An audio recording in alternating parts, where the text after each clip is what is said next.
Okay, welcome back po muli mga kamista at magandang hapon po sa inyo lahat. Ngayon po ay araw ng tawag dito, Huwebes, September 17. At ngayon pong araw na ito ay merong hearing ang Blue Ribbon Committee.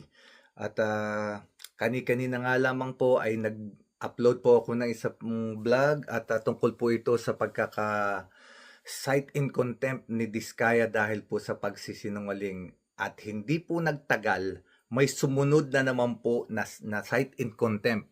At walang iba po, ito naman po ay walang iba kundi si Engineer Alcantara ng DPWH. Sa pagsisinungaling po niya kasi napiko na po si Senator Erwin Tulfo. Talagang sabi nga niya, bakit yung mga tao mo may kasalanan, ikaw wala.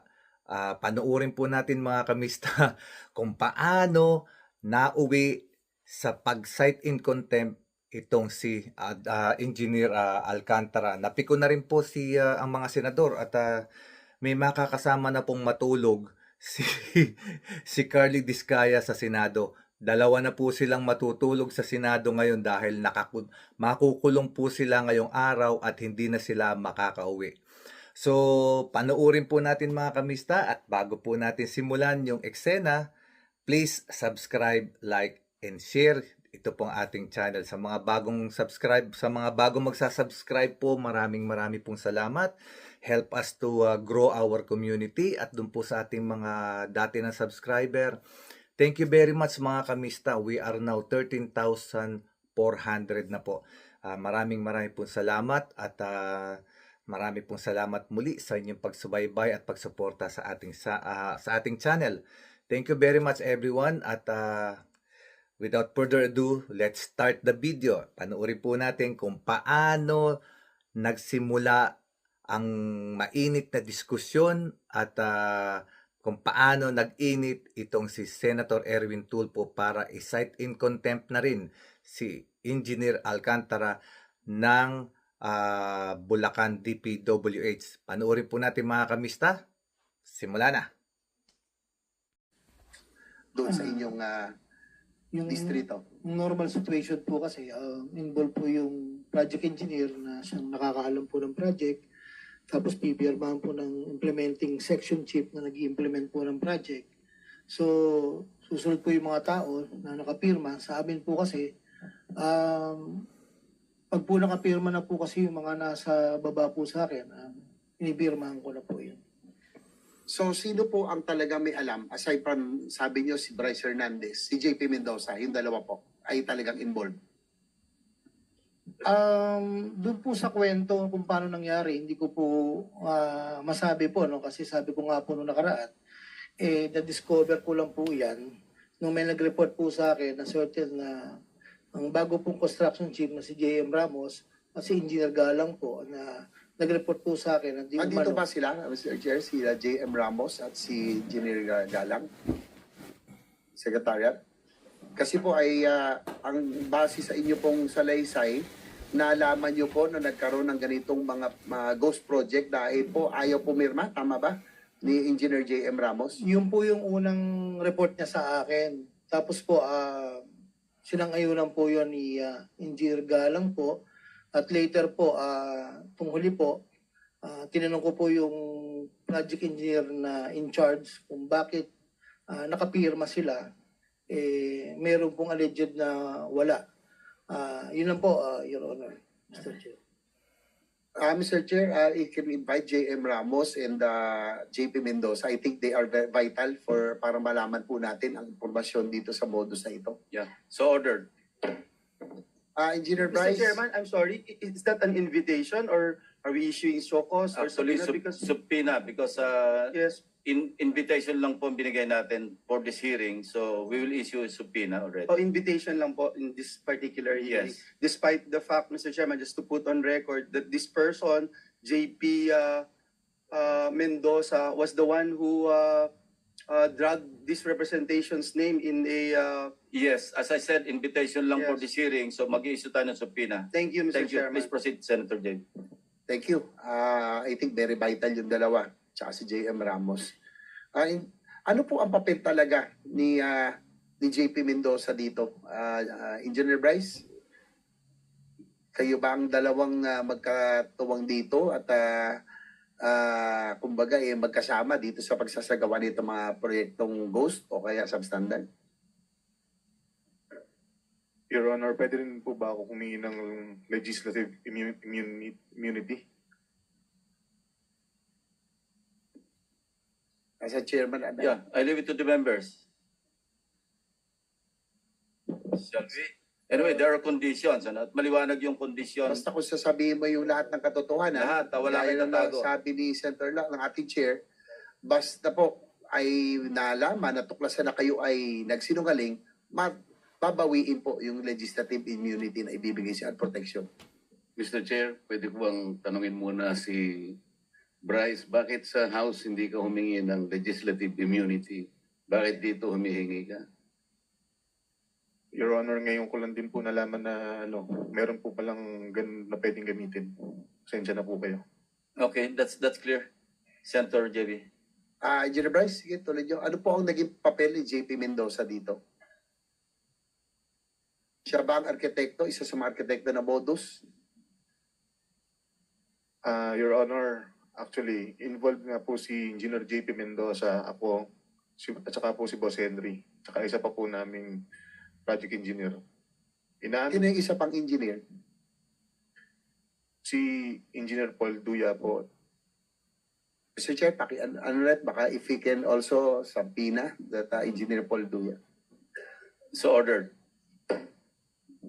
Your Honor, Nandito siya. Please proceed.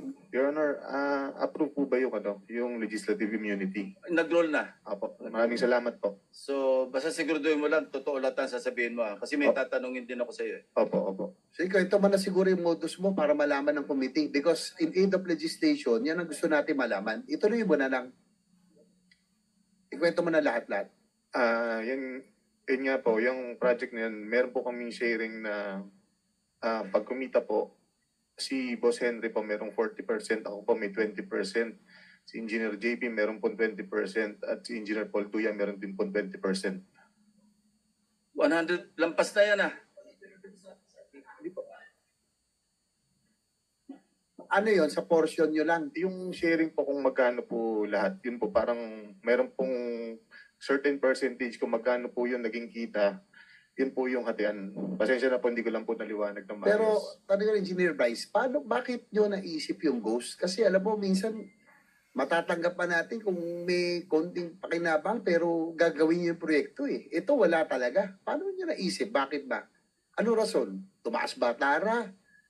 O tumaas ang cost? Bakit hindi nyo ginawa yung mga proyekto? And isa na rin pong kasagutan yung tumaas po ang tara. Ano po yung tara nyo? Kanino napupunta?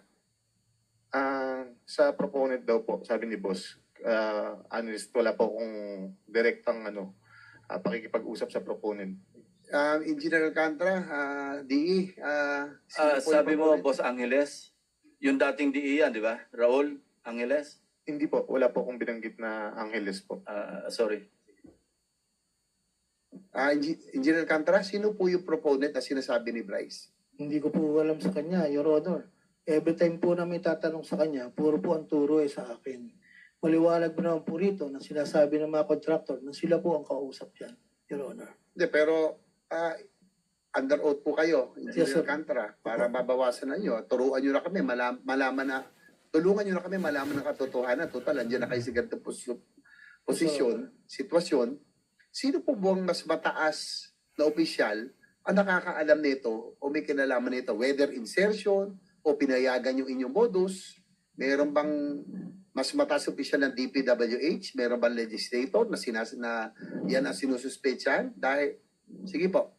Your Honor, pagdating po sa funding, gaya po na sinabi ko dati, kami po ay nagsasubmit ng wishlist sa regional office po. Wishlist po na nanggagaling sa amin. At after po niyan, sinasabit po nila sa central office. Regarding po dun sa mga insertions po ng sinasabi niyo po, wala po kaming alam po doon Your Honor Kasi po, gaya nga po nila Yussi Kati at sila Secretary, tinatanong niyo po sila dati kung sino po kasi po, hindi Yung wala po sa proponent, level. hindi nyo alam kung sino? Sa Yung- level nyo? Yung pong regular po na dumadating po sa district na under po sa NEP lang po ang pinag-uusapan po natin. Sinong USEC ang sinasabi nyo may alam nito? Yung mas mataas sa inyo? Hindi po, ang sinasabi ko po, tinatanong niyo po dati sila sa Yusek Cabral because they are the planning. So kami po, hindi po namin alam po sa level po namin yung sa mga ganyan pong funding, Your Honor. Dahil nung huling appear dito ni Congressman Toby Tiangco, may mga dal siyang dokumento. At doon sa kanya pinakita, Mr. Chair, marami po ang insertions at bigla bumukol, lumaki ang sa Mindoro at sa Bulacan. So, yun po ay na documented, dala ni Congressman Tiangco. Hindi nyo pa i-confirm, Engineer Alcantara, na may alam tayo doon. Hindi ko po alam, Your Honor, talaga po. Dating po sa funding, Your Honor. Sino ba talaga ang mastermind sa inyong dalawa? Sabi ni Bryce Hernandez, kayo po, engineer. Your Honor, yung pong Ghost Project yan, talaga pong wala po akong alam sa Ghost Project na yan, Your Honor. Mr. Chair, with the indulgence of Senator JB. Senator Erwin Tulfas recognized. Mr. Chair, can we ask this person to show cause, order a show cause order for him today bago natin i-cite for contempt? Last week pa ito, dalawang hearing na itong nagsisinungaling. Sa mga tao sa baba, lahat may kasalanan, ikaw wala. District engineer ka, hindi mo alam na may ghost project. Wala ka ring alam, lumobo yung budget mo. Hindi ba dumadaan sa lamesa mo yan na lumaki yung pondo mo? Mr. Chair, I think this person is lying, so we have to ask him to show cause why he should not be cited for contempt today. Please respond, Mr. Alcantara. Your Honor, kami naman po pag lumalabas po sa GAA, ini-implement lang po namin yung project, Your Honor. At hindi po namin alam kung saan po ng yan, Your Honor. Actually po, yung sinasabi ko po sa Ghost Project, talaga pong wala akong alam dyan. Magpapatuloy naman po itong project engineer na nandito po sa tabi ko kung paano po nangyari yan. Yung pong sinasabi ng project engineer na Paul Duya, ay kasama po nila yan, Your Honor. Mr. Chair, unacceptable. And therefore, I will move, Mr. Chair, that we cite this person in contempt for lying before this committee, Mr. Chair. There is a motion to cite in contempt of the committee, Engineer Henry Alcantara. Any objection? Hearing none, you are cited for contempt. Thank you.